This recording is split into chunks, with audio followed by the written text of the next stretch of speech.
ಬಂಧುಗಳೇ ನಮಸ್ಕಾರ, ಹೇಗಿದ್ರೆ ನೀವೆಲ್ಲರೂ. ನಾನು ಸುಬ್ರಹ್ಮಣ್ಯ ಎಸ್ ಹಂಡಿಗೆ. ಬಂಧುಗಳೇ, ನಾವೆಲ್ಲರೂ ಕೂಡ ಬದಲಾದಂಥ ಕಾಲಘಟ್ಟದಲ್ಲಿದ್ದೇವೆ. ಒಂದು ರೀತಿಯಲ್ಲಿ ಸವಾಲಿನ ಕಾಲಘಟ್ಟ ಅಂದ್ರೂ ಕೂಡ ತಪ್ಪಾಗ್ಲಿಕ್ಕಿಲ್ಲ.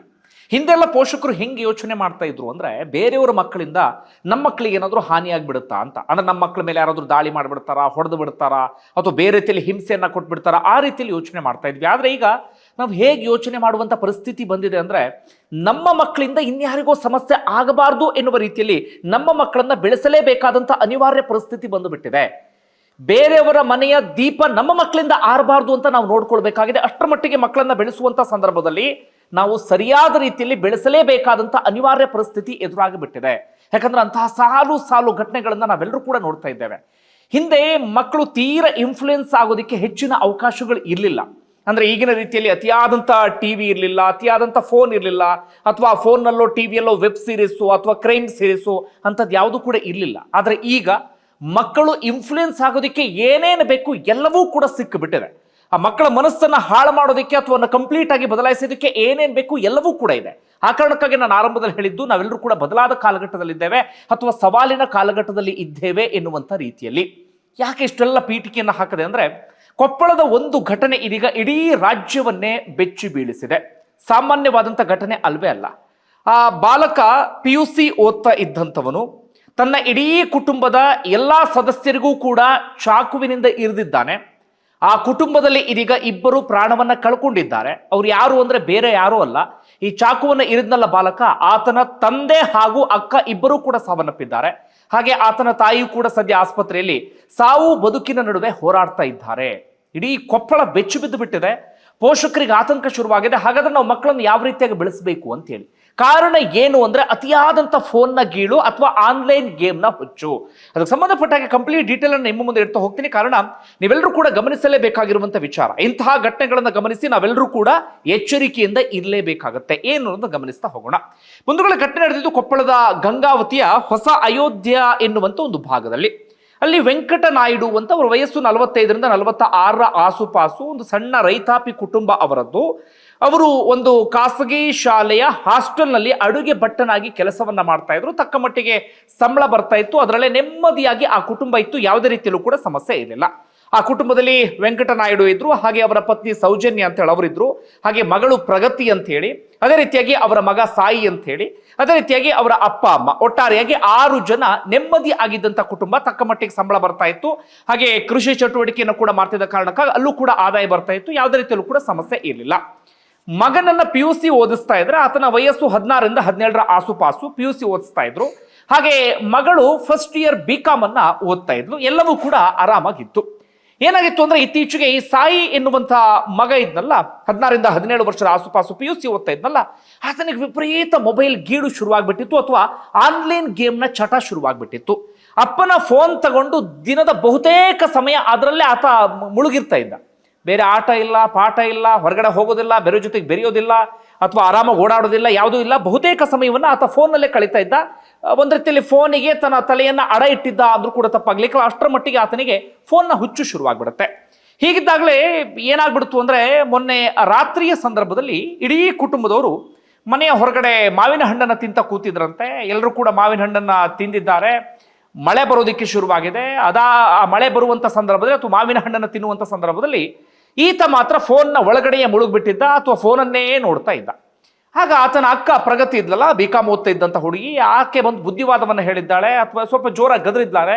ಯಾಕೆ ಈ ಥರ ಫೋನ್ ನೋಡ್ತಾ ಇದೆಯಾ, ಮನೇಲಿ ಎಲ್ಲರೂ ಮಾತಾಡ್ತಿದ್ದಾರೆ, ಆರಾಮಾಗಿ ಖುಷಿಯಾಗಿ ಕಾಲ ಕಳೀತಾ ಇದ್ದಾರೆ, ಅವ್ರ ಜೊತೆಗೆ ಬೆರಿಬಾರ್ದ, ಆ ರೀತಿಯಾಗಿ ಆಕೆ ಬುದ್ಧಿವಾದವನ್ನು ಹೇಳಿದ್ದಾಳೆ. ಜೊತೆಗೆ ಆಕೆಯ ಮಾತಿಗೆ ಆತನ ಪೋಷಕರು ಕೂಡ ಸಾಥ್ ಕೊಟ್ಟಿದ್ದಾರೆ. ಅವರು ಕೂಡ ಆತನಿಗೆ ಬೈಯೋದಕ್ಕೆ ಶುರು ಮಾಡ್ಕೊಂಡಿದ್ದಾರೆ. ಯಾಕೆ ಈ ಥರ ಇಷ್ಟು ಫೋನ್ ನೋಡ್ತಿದ್ಯಾ ಅಂತ ಹೇಳಿ. ಫಸ್ಟ್ ಟೈಮ್ ಬೈದಿದ್ದಲ್ಲ ಅವರು, ಹಿಂದೆಯೂ ಕೂಡ ಬೇರೆ ಬೇರೆ ಸಂದರ್ಭದಲ್ಲಿ ಆತನಿಗೆ ಬೈದಿದ್ರು. ಫೋನ್ನ ಹುಚ್ಚನ್ನು ಬಿಡು ಅಂತೇಳಿ ಪದೇ ಪದೇ ಹೇಳ್ತಾ ಇದ್ರು. ಹಿಂದೆಯೂ ಕೂಡ ಆತ ಟ್ರಿಗರ್ ಆಗ್ತಾನೆ ಅಂತ ಈ ವಿಚಾರಕ್ಕೆ ಸಂಬಂಧಪಟ್ಟ ಹಾಗೆ. ಯಾವಾಗೆಲ್ಲ ಫೋನ್ ಬಿಡು ಅಂತ ಹೇಳ್ತಾ ಇದ್ರು, ಆಗೆಲ್ಲ ಆತ ಟ್ರಿಗರ್ ಆಗ್ತಾ ಇದ್ದಂತೆ. ಆತನ ತಲೆ ಒಳಗಡೆ ಒಂದು ರೀತಿಯಲ್ಲಿ ವ್ಯಗ್ರ ಮನಸ್ಥಿತಿ ಆತನಿಗೆ ಬರ್ತಾ ಇತ್ತಂತೆ. ನಿನ್ನೆಯೂ ಕೂಡ ಅದೇ ವಿಚಾರಕ್ಕೆ ಸಂಬಂಧಪಟ್ಟ ಹಾಗೆ ಹೊರಗಡೆ ಒಂದು ಸುತ್ತು ಜೋರಾಗಿ ಗಲಾಟೆಯನ್ನು ಮಾಡಿದ್ದಾನೆ. ಅದಾದ ಬಳಿಕ ಏನು ಮಾಡಿದ್ದಾರೆ, ಎಲ್ಲರೂ ಕೂಡ ಮಲಗೋದಿಕ್ಕೆ ಅಂತ ಕೋಣೆಗೆ ಹೋಗಿದ್ದಾರೆ. ಇವ್ರು 4 ಜನ ಒಂದು ಕೋಣೆಯಲ್ಲಿ ಮಲಗಿದ್ರೆ, ಈ ಮನೆಯ ಯಜಮಾನ ವೆಂಕಟ ನಾಯ್ಡು ಇದ್ರಲ್ಲ, ಅವರ ತಂದೆ ತಾಯಿ ಇನ್ನೊಂದು ಕೋಣೆಯಲ್ಲಿ ಮಲಗಿರ್ತಾರೆ. ಈತ ಏನು ಮಾಡ್ತಾನೆ ಅಂದ್ರೆ, ಎಲ್ಲರೂ ಕೂಡ ಕೋಣೆ ಒಳಗಡೆ ಹೋದಂಥ ಸಂದರ್ಭದಲ್ಲಿ ಆ ರೂಮ್ನ ಬಾಗಿಲನ್ನು ಈತ ಲಾಕ್ ಮಾಡಿದ್ದಾನೆ. ಮನೆಯ ಕಿಚನ್ನಲ್ಲಿ ಇದ್ದಂಥ ಚಾಕುವ ಅಥವಾ ಮನೆಯಲ್ಲಿ ಎಲ್ಲಿ ಚಾಕು ಇಟ್ಕೊಂಡಿದ್ನೋ ಗೊತ್ತಿಲ್ಲ, ಅದನ್ನು ಕೂಡ ಆತ ರೂಮಿಗೆ ತಗೊಂಡು ಬಂದಿದ್ದಾನೆ. ಅದಾದ ಬಳಿಕ ಮಲಗುವ ಸಂದರ್ಭದಲ್ಲೂ ಕೂಡ ಅಕ್ಕನ ಜೊತೆ ಜೋರಾಗಿ ಜಗಳ ಆಡಿದ್ದಾನೆ. ಇದೇ ಮೊಬೈಲ್ ವಿಚಾರಕ್ಕೆ ಸಂಬಂಧಪಟ್ಟ ಹಾಗೆ ಅಕ್ಕನಿಗೆ ಮನೆಯಲ್ಲಿ ಇದ್ದಂಥವರು ಕೂಡ ಸಾಥ್ ಕೊಟ್ಟಿದ್ದಾರೆ, ಅಥವಾ ಅವರು ಕೂಡ ಅಕ್ಕನ ಜೊತೆಗೆ ಸೇರ್ಕೊಂಡು ಈತನಿಗೆ ಬೈದಿದ್ದಾರೆ. ಫೋನ್ ಹುಚ್ಚು ಬಿಡು, ಚೆನ್ನಾಗಿ ಓದ್ಕೋ, ಆರಾಮಾಗಿರು, ಸದಾಕಾಲ ಫೋನ್ನಲ್ಲೇ ಇತ್ತಿ ಅಂತಾದ್ರೆ ನಿನ್ನ ಲೈಫ್ ಹಾಳಾಗ್ಬಿಡುತ್ತೆ, ಹಾಗೆ ಹೀಗೆ ಎನ್ನುವ ರೀತಿಯಲ್ಲಿ ಬುದ್ಧಿವಾದವನ್ನು ಹೇಳಿದ್ದಾರೆ. ಈತನಿಗೆ ಆ ಬುದ್ಧಿವಾದವನ್ನು ಸಹಿಸಿಕೊಳ್ಳೋದಕ್ಕೆ ಸಾಧ್ಯ ಆಗಿಲ್ಲ, ಅಥವಾ ವಿಪರೀತ ಅಂದ್ರೆ ವಿಪರೀತ ಟ್ರಿಗರ್ ಆಗಿಬಿಟ್ಟಿದ್ದಾನೆ. ಅದಾದ ಬಳಿಕ ಏನ್ ಮಾಡಿದ್ದಾನೆ ಅಂದ್ರೆ ಯಾರೂ ನಿರೀಕ್ಷೆ ಮಾಡದಂತೂ ಒಂದು ಘಟನೆ ನಡೆದು ಬಿಟ್ಟಿದೆ. ರಾತ್ರಿ ಹೆಚ್ಚು ಕಡಿಮೆ 10ರಿಂದ 10:30 ಸುಮಾರಿಗೆ ಆ ಕೋಣೆಯಿಂದ ಜೋರಾಗಿ ಕಿರ್ಚಾಟ ಕೇಳೋದು ಬರೋದಕ್ಕೆ ಶುರುವಾಗಿದೆ. ಜೊತೆಗೆ ಆತನ ತಾಯಿ ತಂದೆ ಎಲ್ಲರೂ ಕೂಡ ಸಾಯಿ ಬಾಗಿಲು ತೆಗಿ ಅಂತ ನರಳಾಡ್ತಾ ಜೋರಾಗಿ ಹೇಳೋದಕ್ಕೆ ಶುರು ಮಾಡ್ಕೊಂಡಿದ್ದಾರೆ.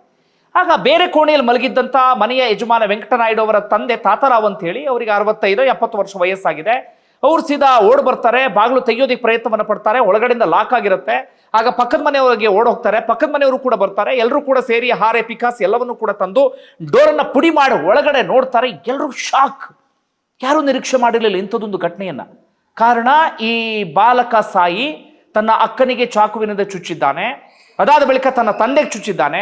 ತಪ್ಪಿಸೋದಿಕ್ಕೆ ಬಂದಂತ ತನ್ನ ತಾಯಿಗೂ ಕೂಡ ಆತ ಚುಚ್ಚಿಬಿಟ್ಟಿದ್ದಾನೆ. ಎಲ್ಲರೂ ಕೂಡ ರಕ್ತದ ಮಡುವಿನಲ್ಲಿ ಬಿದ್ದುಬಿಟ್ಟಿದ್ದಾರೆ. ಸ್ವಲ್ಪ ತಾದ ಬಳಿಕ ಈತನಿಗೆ ಭಯ ಶುರುವಾಗಿದೆ. ಈತ ತನಗೂ ಕೂಡ ಆ ಚಾಕುವನ್ನು ಚುಚ್ಕೊಂಡು ಬಿಟ್ಟಿದ್ದಾನೆ. ಆ ಇಡೀ ಕುಟುಂಬ ರಕ್ತದ ಮಡುವಿನಲ್ಲಿ ಒಳಗಡೆ ಬಿದ್ದು ಎಲ್ಲರೂ ಕೂಡ ವಿಲ ಒದ್ದಾಡೋಕೆ ಶುರು ಮಾಡ್ಕೊಂಡಿದ್ದಾರೆ. ಅದಾದ ಬಳಿಕ ತಕ್ಷಣವೇ ಆಸ್ಪತ್ರೆಗೆ ದಾಖಲಿಸುವಂತ ಪ್ರಯತ್ನವನ್ನ ಪಡಲಾಯಿತು. ಆದರೆ ಈ ಸಾಯಿಯ ತಾಯಿ ಅವರೊಬ್ರು ಮಾತ್ರ ಸದ್ಯ ಸಾವು ಬದುಕಿ ನಡುವೆ ಹೋರಾಡ್ತಿದ್ದಾರೆ. ಅವರ ಸ್ಥಿತಿಯೂ ಕೂಡ ಗಂಭೀರವಾಗಿದೆ. ಆತನ ತಂದೆ ಸ್ಪಾಟಲ್ಲೇ ಹೋಗ್ಬಿಟ್ರು, ಆತನ ಅಕ್ಕನೂ ಕೂಡ ಸ್ಪಾಟಲ್ಲೇ ಹೋಗಿಬಿಟ್ರು. ನೋಡಿ, ಯೋಚನೆ ಮಾಡಿ, ಒಂದು ಸಣ್ಣ ಮೊಬೈಲ್ನ ಗೀಳು ಅಥವಾ ಆನ್ಲೈನ್ ಗೇಮ್ನ ಹುಚ್ಚು ಒಂದು ಕುಟುಂಬವನ್ನು ಎಂಥ ಪರಿಸ್ಥಿತಿಗೆ ತಂದು ಬಿಡ್ತು ಅಂತ ಹೇಳಿ. ಆತ ತನ್ನ ಹೆತ್ತ ತಂದೆ ತಾಯಿ ಅಕ್ಕ ಯಾರ ಬಗ್ಗೆಯೂ ಕೂಡ ಯೋಚನೆ ಮಾಡದೆ ಅವನ್ನ ಸಾಯಿಸುವ ಹಂತಕ್ಕೆ ಹೋಗಿಬಿಡ್ತಾನೆ. ಅಂದ್ರೆ ಮನುಷ್ಯ ಎಷ್ಟರ ಮಟ್ಟಿಗೆ ರಾಕ್ಷಸನಾಗ್ತಿದ್ದಾನೆ, ಅಥವಾ ಈಗಿನ ಈ ಫೋನು ಟಿವಿ ಇವೆಲ್ಲವನ್ನು ಕೂಡ ಮನುಷ್ಯನ ಎಷ್ಟರ ಮಟ್ಟಿಗೆ ರಾಕ್ಷಸನಾಗಿ ಬದಲಾಯಿಸ್ತಿದ್ದಾನೆ ಅನ್ನೋದನ್ನು ಯೋಚನೆ ಮಾಡಿ. ಅದಾದ ಬಳಿಕ ಆತನೇ ಪೊಲೀಸರ ಬಳಿ ಬಾಯ್ಬಿಟ್ಟಿರುವಂಥ ವಿಚಾರ ಅಂದರೆ ಈಗ ಒಂದಷ್ಟು ವಿಚಾರಗಳಿಗೂ ಕೂಡ ಗೊತ್ತಾಗ್ತದೆ. ಜೊತೆಗೆ ಪರಿಸ್ಥಿತಿ ಗಂಭೀರ ಇದೆಯಲ್ಲ, ಅವ್ರು ಸ್ವಲ್ಪ ಮಾತಾಡುವಂಥ ಸ್ಥಿತಿಯಲ್ಲಿದ್ದಾರೆ. ಅವರು ಕೂಡ ಪೊಲೀಸರ ಬಳಿ ಹೇಳಿದ್ದಾರೆ ಏನು ವಿಚಾರ ಅಂತೇಳಿ. ಅಂದರೆ ಇದೇ ಮೊಬೈಲ್ ವಿಚಾರ ಗಲಾಟೆ ನಡೀತು. ಮೊದಲು ಆತ ತನ್ನ ಅಕ್ಕನಿಗೆ ಚಾಕುವನ್ನು ಚುಚ್ಚೋದಿಕ್ಕೆ ಹೋಗಿದ್ದಾನೆ. ಆತನ ಇಂಟೆನ್ಷನ್ ಇದ್ದಿದ್ದು ಕೇವಲ ತನ್ನ ಅಕ್ಕನಿಗೆ ಘಾಸಿ ಮಾಡಬೇಕು, ಅಕ್ಕನಿಗೆ ಏನೋ ಮಾಡಬೇಕು ಅಂತೇಳಿ. ಯಾಕಂದರೆ ಸದಾಕಾಲ ಬುದ್ಧಿವಾದ ಹೇಳ್ತಿದ್ದ ಅಕ್ಕ. ನಿಮ್ಗೆ ಗೊತ್ತಿರುತ್ತೆ, ಮನೆಯಲ್ಲಿ ಅಕ್ಕ ತಮ್ಮ ಇದ್ದ ಸಂದರ್ಭದಲ್ಲಿ ಅಕ್ಕ ಸಹಜವಾಗಿ ತಮ್ಮನಿಗೆ ತಾಯಿಯ ಸ್ಥಾನವನ್ನ ಅಲಂಕರಿಸಿ ಬಿಡ್ತಾರೆ. ತಾಯಿ ತಂದೆ ಹೇಗೆ ಬುದ್ಧಿವಾದ ಹೇಳ್ತಿರ್ತಾರೋ ಅಕ್ಕನೂ ಕೂಡ ಅದೇ ರೂಪದಲ್ಲಿ ನಿಂತ್ಕೊಂಡು ಬುದ್ಧಿವಾದ ಹೇಳ್ತಿರ್ತಾರೆ. ಯಾರೋ ಹಾಳಾಗ್ಲಿ ಅಥವಾ ಕೆಟ್ಟದಾಗ್ಲಿ ಅಂತಲ್ಲ, ಒಳ್ಳೇದಾಗ್ಲಿ ಅನ್ನೋ ಕಾರಣಕ್ಕೆ ಬುದ್ಧಿವಾದ ಹೇಳ್ತಿರ್ತಾರೆ.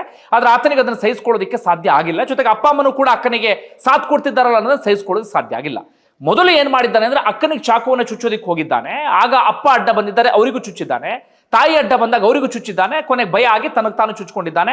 ಆತನಿಗೂ ಕೂಡ ಆಸ್ಪತ್ರೆಯಲ್ಲಿ ಚಿಕಿತ್ಸೆ ನೀಡಲಾಗ್ತಿದೆ. ಆತ ಔಟ್ ಆಫ್ ಡೇಂಜರ್, ಯಾವುದೇ ರೀತಿಯಲ್ಲೂ ಕೂಡ ಸಮಸ್ಯೆ ಇಲ್ಲ. ಆದರೆ ತಾಯಿಯ ಸ್ಥಿತಿ ಗಂಭೀರವಾಗಿದೆ. ಅಪ್ಪ ಹಾಗೆ ಅಕ್ಕ ಅವರೆಲ್ಲರೂ ಕೂಡ ತೀರ್ಕೊಂಡಾಗಿದೆ.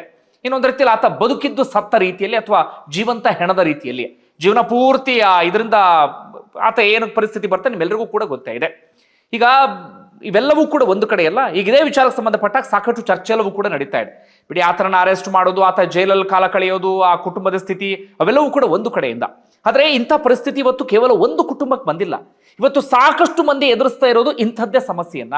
ಬಂಧುಗಳು, ಏನಾಗುತ್ತೆ ಈ ಆನ್ಲೈನ್ ಗೇಮ್ ಅಥವಾ ಮೊಬೈಲ್ನ ಹುಚ್ಚು ಏನಾಗ್ಬಿಡುತ್ತೆ ಅಂದ್ರೆ, ಮನುಷ್ಯನ ಭಾವನೆಗಳು ಇರ್ತಾವಲ್ಲ, ನನ್ನ ಅಪ್ಪ ಅಮ್ಮ, ನನ್ನ ತಂಗಿ, ನನ್ನ ಅಕ್ಕ, ನನ್ನ ನೆಂಟರು, ನನ್ನ ಬಂಧುಗಳು, ಅಕ್ಕಪಕ್ಕದ ಮನೆಯವರು, ಈ ಭಾವನೆಯನ್ನ ಸಾಯಿಸಿ ಬಿಡುತ್ತೆ. ಅದು ಸದಾಕಾಲ ಫೋನು, ಸದಾಕಾಲ ಟಿವಿ ಮನುಷ್ಯನಲ್ಲಿ ಭಾವನೆಯೇ ಸತ್ತೋಗುವ ಹಾಗೆ ಮಾಡಿಬಿಡುತ್ತೆ. ಯಾರ ಬಗ್ಗೆಯೂ ಯೋಚನೆ ಮಾಡೋದಿಲ್ಲ, ಯಾರ ಬಗ್ಗೆಯೂ ಕೂಡ ಪ್ರೀತಿ ಇರೋದಿಲ್ಲ, ಯಾರ ಬಗ್ಗೆಯೂ ಕೂಡ ಕಾಳಜಿ ಇರೋದಿಲ್ಲ. ಸದಾಕಾಲ ಅವರಿಗೆ ಫೋನ್ನ ಹುಚ್ಚು, ಸದಾಕಾಲ ಟಿವಿಯ ಹುಚ್ಚು, ಅದೇ ಪ್ರಪಂಚ, ಅದೇ ಬದುಕು ಅಂತ ಅಂದ್ಕೊಂಡು ಬಿಟ್ಟಿರ್ತಾರೆ. ಅಂದ್ರೆ ಈ ನಾರ್ಮಲ್ ಲೈಫನ್ನ ನಾವು ಲೀಡ್ ಮಾಡ್ತೀವಿ ನೋಡಿ, ಈ ನಾರ್ಮಲ್ ಈ ಸಮಾಜದಲ್ಲಿ ನಾವೆಲ್ಲರೂ ಕೂಡ ಬದುಕ್ತಾ ಇರ್ತೀವಲ್ಲ, ನಮ್ಮನ್ನು ಏನು ಮಾಡಿಬಿಡುತ್ತೆ ಅಂದ್ರೆ ಆ ಫೋನು ಅಥವಾ ಈ ಟಿವಿಯ ಅಥವಾ ವೆಬ್ ಸಿರೀಸ್ಗಳ ಹುಚ್ಚು ನಮ್ಮನ್ನು ಈ ಸಮಾಜದಿಂದ ದೂರ ಮಾಡಿಬಿಡುತ್ತೆ. ಅಂಥವ್ರಿಗೆ ಅಪ್ಪ ಅನ್ನೋ ಇರೋದಿಲ್ಲ, ಅಮ್ಮ ಅನ್ನೋದಿರೋದಿಲ್ಲ, ಅಕ್ಕ ತಂಗಿ ಯಾರ ಬಗ್ಗೆಯೂ ಕಾಳಜಿ ಇರೋದಿಲ್ಲ. ಅವರಿಗೆ ಅವ್ರದ್ದಾಯ್ತು, ಅವರ ಬದುಕಾಯ್ತು ಅನ್ನೋದು ಬಿಟ್ಟರೆ ಅಪ್ಪ ಅಮ್ಮನ ಬಗ್ಗೆ ಅಥವಾ ನನಗೆ ಬದುಕನ್ನು ಕೊಟ್ಟಂಥವ್ರ ಬಗ್ಗೆ ಯೋಚನೆಯೂ ಕೂಡ ಮಾಡೋದಿಲ್ಲ. ಅವ್ರು ಕೊನೆಗೆ ಯಾವ ಹಂತಕ್ಕೆ ಹೋಗ್ಬಿಡ್ತಾರೆ ಅಂದ್ರೆ, ಅಪ್ಪ ಅಮ್ಮ ಬುದ್ಧಿವಾದ ಹೇಳಿದ್ರೆ ಅಥವಾ ಯಾರೋ ಬಂಧುಗಳು ಅಥವಾ ಅಕ್ಕಪಕ್ಕದ ಮನೆಯಲ್ಲಿ ಬುದ್ಧಿವಾದ ಹೇಳಿದ್ರೆ ಅವ್ರನ್ನ ಸಾಯಿಸುವ ಹಂತದವರೆಗೂ ಕೂಡ ಹೋಗಿಬಿಡ್ತಾರೆ. ಇದೇ ಡೇಂಜರ್. ಇದೇ ವಿಚಾರಕ್ಕೆ ಹೇಳ್ತಾ ಇರೋದು, ಯಾಕೆ ಮಕ್ಕಳಿಗೆ ಫೋನ್ ಕೊಡಬಾರ್ದು, ಯಾಕೆ ಮಕ್ಕಳಿಗೆ ವಿಪರೀತ ವೆಬ್ ಸೀರೀಸು ಅದು ಇದು ನೋಡೋದಕ್ಕೆ ಹೆಚ್ಚು ಅವಕಾಶವನ್ನು ಮಾಡಿಕೊಡ್ಬಾರ್ದು ಅಂದ್ರೆ ಇದೇ ಕಾರಣಕ್ಕಾಗಿ. ಮಕ್ಕಳು ಒಂದು ಹಂತಕ್ಕೆ ಮೆಚೂರ್ ಆದ್ಮೇಲೆ ಅವ್ರಿಗೆ ನೋಡೋದಕ್ಕೆ ಅವಕಾಶವನ್ನು ಮಾಡಿಕೊಟ್ರೆ ಅವ್ರಿಗೆ ಯೋಚನೆ ಮಾಡುವಂಥ ಶಕ್ತಿ ಇರುತ್ತೆ. ಅದರ ಬದಲಾಗಿ ಹುಡ್ತಾನೆ ಮಕ್ಕಳು ಇಂಥವನ್ನೇ ನೋಡ್ತಾ ನೋಡ್ತಾ ನೋಡ್ತಾ ಬೆಳೆಯೋಕೆ ಶುರು ಮಾಡ್ಕೊಂಡ್ಬಿಟ್ರೆ ಇಂಥ ಪರಿಸ್ಥಿತಿ ನಿರ್ಮಾಣ ಆಗಿಬಿಡುತ್ತೆ. ಅದೆಲ್ಲದಕ್ಕಿಂತಲೂ ಡೇಂಜರ್ ಅಂದ್ರೆ ಈ ಆನ್ಲೈನ್ ಬೆಟ್ಟಿಂಗ್ ಮತ್ತೆ ಆನ್ಲೈನ್ ಗೇಮ್. ಆನ್ಲೈನ್ ಬೆಟ್ಟಿಂಗ್ ಬಿಡಿ, ಮಕ್ಕಳು ಅದರ ಸುದ್ದಿಗೆ ಹೋಗಲ್ಲ. ಪ್ರಮುಖವಾಗಿ ಮಕ್ಕಳು ಮಾಡೋದೇನು ಆನ್ಲೈನ್ ಗೇಮ್. ಹೆಚ್ಚಿನ ಮಕ್ಕಳ ಸಮಸ್ಯೆ ಇತ್ತೀಚೆಗೆ ಆನ್ಲೈನ್ ಗೇಮ್. ಒಂಥರ ಮಕ್ಕಳು ಮಂಕಾಗಿರ್ತಾರೆ, ಯಾರ ಜೊತೆಗೂ ಕೂಡ ಬೆರೆಯೋದಿಲ್ಲ, ಅಪ್ಪ ಅಮ್ಮ ಮತ್ತೊಂದು ಪ್ರೀತಿ ಮತ್ತೊಂದು ಏನು ಇರಲ್ಲ. ಅಂದ್ರೆ ಆ ಮಕ್ಕಳು ಆನ್ಲೈನ್ ಗೇಮ್ನಲ್ಲಿ ತಮ್ಮಂತ ತಾವು ತೊಡಸ್ಕೊಂಡಿದ್ದಾರೆ ಅಂತ. ಸದಾಕಾಲ ಅವರಿಗೆ ಆನ್ಲೈನ್ ಗೇಮ್ನ ಹುಚ್ಚು ಹಿಡ್ಕೊಂಡು ಬಿಟ್ಟಿರುತ್ತೆ. ಅದ್ರಲ್ಲಿ ನಾನು ಯಾವಾಗ ಗೆಲ್ಲೋದು, ನಾನು ಯಾವಾಗ ಇನ್ನೊಂದು ಸ್ಟೇಜ್ಗೆ ಹೋಗೋದು, ಅದೇ ರೀತಿ ಯೋಚನೆ ಮಾಡ್ತಿರ್ತಾರೆ. ಈ ಆನ್ಲೈನ್ ಗೇಮಿನ ಒಂದು ಕರಾಳ ಸತ್ಯವನ್ನ ಹೇಳ್ತೀನಿ ಕೇಳಿ. ಇತ್ತೀಚೆಗೆ ತುಮಕೂರಿನಲ್ಲೂ ಅಂಥದ್ದೇ ಒಂದು ಘಟನೆ ಆಗ್ಬಿಟ್ಟಿತ್ತು. ತುಮಕೂರಿನಲ್ಲಿ ಓರ್ವ ತಾಯಿ, ಸಿಂಗಲ್ ಪೇರೆಂಟ್, ಅವ್ರ ಗಂಡ ಇರಲಿಲ್ಲ, ಯಾವ ಕಾರಣಕ್ಕೆ ಗೊತ್ತಿಲ್ಲ, ತನ್ನ ಮಗನನ್ನ ಪಾಪ ಬಹಳ ಕಷ್ಟಪಟ್ಟು ಬೆಳೆಸ್ತಾ ಇದ್ರು. ಮಗನಿಗೆ ಆನ್ಲೈನ್ ಗೇಮ್ ಹುಚ್ಚು ಇಟ್ಕೊಂಡು ಬಿಟ್ಟಿತ್ತು. ಆರಂಭದಲ್ಲಿ ಆನ್ಲೈನ್ ಗೇಮ್ ಅಂದಾಗ ಅದ್ರಲ್ಲಿ ಹೆಚ್ಚು ದುಡ್ಡು ಇದಾಗ್ತಾ ಇರಲಿಲ್ಲ. ಬರ್ತಾ ಬರ್ತಾ 1000 ರೂಪಾಯಿ, 2000 ರೂಪಾಯಿ ಎಲ್ಲವೂ ಕೂಡ ಆನ್ಲೈನ್ ಗೇಮ್ ಡಿಮ್ಯಾಂಡ್ ಮಾಡೋದಕ್ಕೆ ಶುರು ಮಾಡ್ಕೊಳ್ತು. ಅಕ್ಕಪಕ್ಕದ ಮನೆ ಹತ್ರ ಎಲ್ಲ ಸಾಲ ಮಾಡ್ಕೊಂಡು ಬಿಟ್ಟಿದ್ದ ಆತನ ತಾಯಿಯ ಮುಖವನ್ನು ನೋಡಿ ಅವನಿಗೆ ಸಾಲ ಕೊಟ್ಬಿಟ್ಟಿದ್ರು ಅಕ್ಕಪಕ್ಕದ ಮನೆಯವರು. ಯಾವಾಗ ಮಗನ ಹೆಸರು ಹಾಳಾಗ್ತಿದೆ ಅಂತ ಗೊತ್ತಾಯ್ತು, ಅವ್ರ ತಾಯಿ ಏನು ಮಾಡ್ತಾರೆ, ನೆಲಮಂಗಲ ಬಳಿ ಅವರ ತವ್ರ ಮನೆ ಇರುತ್ತೆ, ತವ್ರ ಮನೆ ಕಳಿಸ್ಕೊಟ್ಟು ಬಿಡ್ತಾರೆ. ಅಲ್ಲಿ ಆತನ ಮಾವ ಅಂದ್ರೆ ಆತನ ತಾಯಿಯ ಅಣ್ಣ ಚೆನ್ನಾಗಿ ನೋಡ್ಕೊಳ್ತಾರೆ, ಬುದ್ಧಿವಾದ ಹೇಳ್ತಾರೆ ಅಂತ ಹೇಳಿ ಆತ ಇಲ್ಲಿಗೆ ಬಂದು ಒಂದು ಸ್ವಲ್ಪ ದಿನ ಆರಾಮಾಗಿದ್ದ. ಆದ್ರೆ ಬರ್ತಾ ಬರ್ತಾ ಏನ್ ಮಾಡ್ಬಿಟ್ಟ, ಅಲ್ಲೂ ಆನ್ಲೈನ್ ಗೇಮ್ ಆಡೋಕೆ ಶುರು ಮಾಡ್ಕೊಂಡ. ಮಾವನ ಜೇಬಲ್ಲೇ ದುಡ್ಡು ಕದಿಯೋದಕ್ಕೆ ಶುರು ಮಾಡ್ಕೊಂಡ್ಬಿಟ್ಟ. ಮಾವ ಏನ್ ಮಾಡ್ತಾರೆ, ಅದೇ ಸಿಟ್ಟಿಗೆ ಒಂದು ಕಪಾಳಕ್ಕೆ ಬಾರಿಸ್ಬಿಡ್ತಾರೆ, ಆತನ ಪ್ರಾಣವೇ ಹೊರಟೋಗ್ಬಿಡುತ್ತೆ. ಅದಾದ ಬಳಿಕ ಆತನ ಪ್ರಾಣ ಹೋಯ್ತಲ್ಲ ಅನ್ನುವಂಥ ದುಃಖದಲ್ಲಿ ಆ ಇಡೀ ಕುಟುಂಬ ನೇಣಿಗೆ ಕೊಳ್ಳೊಡ್ಡು ಬಿಡುತ್ತೆ, ಅಥವಾ ಅವರೆಲ್ಲರೂ ಕೂಡ ಪ್ರಾಣವನ್ನು ಕಳ್ಕೊಂಡು ಬಿಡ್ತಾರೆ. ಅಂದ್ರೆ ಆ ಬಾಲಕನ ಆನ್ಲೈನ್ ಗೇಮ್ ಆ ಇಡೀ ಕುಟುಂಬ ಸರ್ವನಾಶ ಆಗುವಂತೆ ಮಾಡಿಬಿಟ್ಟಿತ್ತು. ಇದು ಕೇವಲ ಒಂದೆರಡು ಕುಟುಂಬಗಳ ವಿಚಾರ ಅಲ್ಲ. ಏನ್ ಮಾಡುತ್ತೆ ಆನ್ಲೈನ್ ಗೇಮ್ ಅಂದ್ರೆ, ನಿಮಗೆ ಬಂಧುಗಳೇ, ಮೊದಲಿಗೆ ನೀವು ಆನ್ಲೈನ್ ಗೇಮ್ ಒಳಗಡೆ ಎಂಟ್ರಿ ಕೊಡುವ ಸಂದರ್ಭದಲ್ಲಿ ಅದು ಫ್ರೀ ಇರುತ್ತೆ. ಹೋಗ್ತಾ ಹೋಗ್ತಾ ಏನ್ ಮಾಡ್ಬಿಡುತ್ತೆ, ಆನ್ಲೈನ್ ಗೇಮ್ ನಿಮ್ಗೆ 30 ರೂಪಾಯಿ 40 ರೂಪಾಯಿ ಕೇಳೋದಕ್ಕೆ ಶುರು ಮಾಡ್ಕೊಳ್ಳುತ್ತೆ. ಮುಂದೆ ಹೋಗ್ತಾ ಅದು 100 200 ಹಂತಕ್ಕೆ ಹೋಗುತ್ತೆ. ಅಷ್ಟೊತ್ತಿಗೆ ನಿಮಗೆ ಅಡಿಕ್ಷನ್ ಶುರು ಆಗ್ಬಿಟ್ಟಿರುತ್ತೆ, ಚಟ. ಅಂದ್ರೆ ಆನ್ಲೈನ್ ಗೇಮ್ ಆಡಿಲ್ಲ ಅಂದ್ರೆ ನನ್ನ ಬದುಕೇ ಇಲ್ಲ ಎನ್ನುವ ಹಂತಕ್ಕೆ ಹೋಗ್ಬಿಟ್ಟಿರ್ತಾರಲ್ಲ, ಆಗ ಆ ಆನ್ಲೈನ್ ಗೇಮ್ ಏನ್ ಮಾಡುತ್ತೆ ಅಂದ್ರೆ ನಿಮ್ಮ ಹತ್ರ 1000 ರೂಪಾಯಿ 2000 ರೂಪಾಯಿ 5000 10,000 ಹೋಗ್ತಾ ಹೋಗ್ತಾ 1 ಲಕ್ಷದವರೆಗೆ ನಿಮ್ಮನ್ನ ಕಿತ್ಕೊಳ್ಳೋಕೆ ಶುರು ಮಾಡ್ಕೊಂಡು ಬಿಡುತ್ತೆ. ನಾವಾಗ ಯಾವ ಪರಿಸ್ಥಿತಿಗೆ ಬಂದ್ಬಿಟ್ಟಿರ್ತೀವಿ ಅಂದ್ರೆ, ಆನ್ಲೈನ್ ಗೇಮ್ ಆಡಿಲ್ಲ ಅಂದ್ರೆ ನಾವು ಹುಚ್ಚರಾಗ್ಬಿಡ್ತೀವಿ ಅನ್ನೋ ಪರಿಸ್ಥಿತಿ ಬಂದ್ಬಿಟ್ಟಿರುತ್ತೆ. ಆಗ ನಾವ್ ಏನ್ ಮಾಡ್ತೀವಿ ಹೇಳಿ, 2000 ಆಗಲಿ 5000 ಆಗಲಿ 10,000 ಆಗಲಿ 1 ಲಕ್ಷ ಆಗಲಿ ಎಲ್ಲಾದ್ರೂ ಅದನ್ನು ತಗೊಂಡು ಬಂದು ನಾವು ಇದಕ್ಕೆ ಹಾಕ್ಲೇಬೇಕು ಅನ್ನುವ ಹಂತಕ್ಕೆ ಬಂದ್ಬಿಡ್ತೀವಿ. ಆಗ ಮಕ್ಕಳು ಏನ್ ಮಾಡ್ತಾರೆ, ಮೊದಲಿಗೆ ಮನೆಯಲ್ಲಿ ದುಡ್ಡು ಕದಿಯಕ್ಕೆ ಶುರು ಮಾಡ್ಕೊಳ್ತಾರೆ. ಅದಾದ ಬಳಿಕ ಸಂಬಂಧಿಕರ ಹತ್ರ ದುಡ್ಡು ಕದಿಯುತ್ತಾರೆ. ಅದಾದ ಬಳಿಕ ಅಕ್ಕಪಕ್ಕದ ಮನೆ ಹತ್ರ ದುಡ್ಡು ಕದಿಯಕ್ಕೆ ಶುರು ಮಾಡ್ತಾರೆ. ಆಮೇಲೆ ಇನ್ನೂ ಹೆಚ್ಚು ದುಡ್ಡು ಬೇಕು ಅನ್ನುವಂಥ ಮನಸ್ಥಿತಿಗೆ ಬಂದಂತಹ ಮಕ್ಕಳು ಎಲ್ಲೆಲ್ಲಿ ಕದಿತಾರೆ, ಯಾವ್ಯಾವ ಹಂತಕ್ಕೆ ಹೋಗ್ತಾರೆ ಅಂತ ಹೇಳೋದಕ್ಕೆ ಸಾಧ್ಯ ಆಗೋದಿಲ್ಲ. ಹೀಗಾಗಿಯೇ ಮಕ್ಕಳ ವಿಚಾರದಲ್ಲಿ ಮಕ್ಕಳು ಮಂಕಾಗಿದ್ದಾರೆ, ನಿಮ್ಮ ಮಾತು ಕೇಳ್ತಾ ಇಲ್ಲ, ನಿಮ್ಮ ಮಾತನ್ನು ಧಿಕ್ಕರಿಸ್ತಾ ಇದ್ದಾರೆ ಅಂದಾಗ ದಯವಿಟ್ಟು ಅವ್ರ ಬಗ್ಗೆ ಕಾಳಜಿಯನ್ನು ವಹಿಸಿ. ಅಂದ್ರೆ ಈ ಆನ್ಲೈನ್ ಗೇಮಿನ ಹುಚ್ಚೋ, ಆನ್ಲೈನ್ ಬೆಟ್ಟಿಂಗ್ ಹುಚ್ಚೋ, ಅಥವಾ ಡ್ರಗ್ಸೋ, ಗಾಂಜಾ ಇದ್ಯಾವುದೋ ಹುಚ್ಚೋ ಶುರು ಆಗಿರಬಹುದು. ಸ್ವಲ್ಪ ಎಚ್ಚರ ತಪ್ಪಿದ್ರೂ ಕೂಡ ನೀವು ಆ ಮಕ್ಕಳನ್ನ ಯಾವ ಹಂತದಲ್ಲಿ ಅದರಿಂದ ಹೊರಗಡೆ ತರಬೇಕು ಆ ಹಂತದಲ್ಲಿ ಹೊರಗಡೆ ತರಬೇಕು. ತರಕ ಆಗಿಲ್ಲ, ಆ ಮಕ್ಕಳು ಮುಂದೆ ಹೋಗೋದಕ್ಕೆ ನೀವು ಅವಕಾಶವನ್ನ ಮಾಡಿಕೊಟ್ಬಿಟ್ರಿ ಅಂದ್ರೆ ಯಾವತ್ತೂ ಕೂಡ ನಿಮ್ಮ ಮಕ್ಕಳು ನಿಮ್ಮ ಕೈಗೆ ಸಿಗಲ್ಲ. ನಾನು ಹೆದರ್ಸಕ್ಕೆ ಹೇಳ್ತಾ ಇಲ್ಲ, ಇದು ವಾಸ್ತವ ವಿಚಾರ. ಅಂಥದ್ದೊಂದು ಕಾಲಘಟ್ಟದಲ್ಲಿ ನಾವೆಲ್ಲರೂ ಕೂಡ ಇದ್ದೇವೆ, ಅಂಥದ್ದೊಂದು ಸವಾಲಿನ ಕಾಲಘಟ್ಟದಲ್ಲಿ ನಾವೆಲ್ಲರೂ ಕೂಡ ಇದ್ದೇವೆ. ನಾನು ಆರಂಭದಲ್ಲಿ ಅದೇ ಮಾತನ್ನು ಹೇಳಿದ್ದು. ಮುಂಚೆ ಏನಂತಿದ್ವಿ ಹೇಳಿ, ಯಾರೋ ಪಕ್ಕದ ಮನೆ ಹುಡುಗನಿಂದ ನಮ್ಮ ಮಕ್ಕಳಿಗೆ ಸಮಸ್ಯೆ ಆಗಬಹುದು ಅಂತ ಯೋಚನೆ ಮಾಡ್ತಾ ಇದ್ವಿ. ಇಲ್ಲ, ಇವತ್ತು ನಮ್ಮ ಮನೆಯ ಮಕ್ಕಳಿಂದ ಇನ್ಯಾರಿಗೂ ಸಮಸ್ಯೆ ಆಗಬಾರದು ಎನ್ನುವ ರೀತಿಯಲ್ಲಿ ನಾವು ಬೆಳೆಸಬೇಕಾಗಿದೆ. ಈಗಿನ ವೆಬ್ ಸೀರೀಸು ಮನುಷ್ಯ ಅಥವಾ ಮಕ್ಕಳ ತಲೆಯನ್ನು ಹಾಳು ಮಾಡಿ ಹಾಕಿಬಿಡುತ್ತೆ. ಮಕ್ಕಳು ಏನೇನೋ ಯೋಚನೆ ಮಾಡುವ ಹಾಗೆ ಮಾಡಿಬಿಡುತ್ತೆ. ಏನೇನೋ ಯೋಚನೆ ಅಂದ್ರೆ ಆಯ್ತು ಅಂತ ಅನ್ಕೊಳ್ತೀನಿ ನಾನು. ಎಲ್ಲ ಹಂತಕ್ಕೂ ಹೋಗಿಬಿಡ್ತಾರೆ ಮಕ್ಕಳು. ಹೀಗಾಗಿ ಎಚ್ಚರಿಕೆಯಿಂದ ಇರಿ. ನೋಡಿ, ಇಲ್ಲಿ PUC ಹುಡುಗ ಅಷ್ಟು ಚೆನ್ನಾಗಿದ್ದಂಥ ಕುಟುಂಬ, ಆ ಇಡೀ ಕುಟುಂಬನೇ ಸರ್ವನಾಶ ಮಾಡಿಬಿಟ್ಟಲ್ಲ ಅಂತ ಹೇಳಿ. ಅದು ಯಾರೋ ಹೊರಗಡೆಯವರು ಬಂದಲ್ಲ, ಅವರ ಮನೆಯ ಮಗ ಮೊಬೈಲ್ ಗೇಳು, ಆನ್ಲೈನ್ ಗೇಮ್ನ ಹುಚ್ಚು, ಬುದ್ಧಿವಾದ ಹೇಳಿದ್ರು ಅದನ್ನು ತಡ್ಕೊಳ್ಳೋಕೆ ಸಾಧ್ಯ ಆಗಿಲ್ಲ.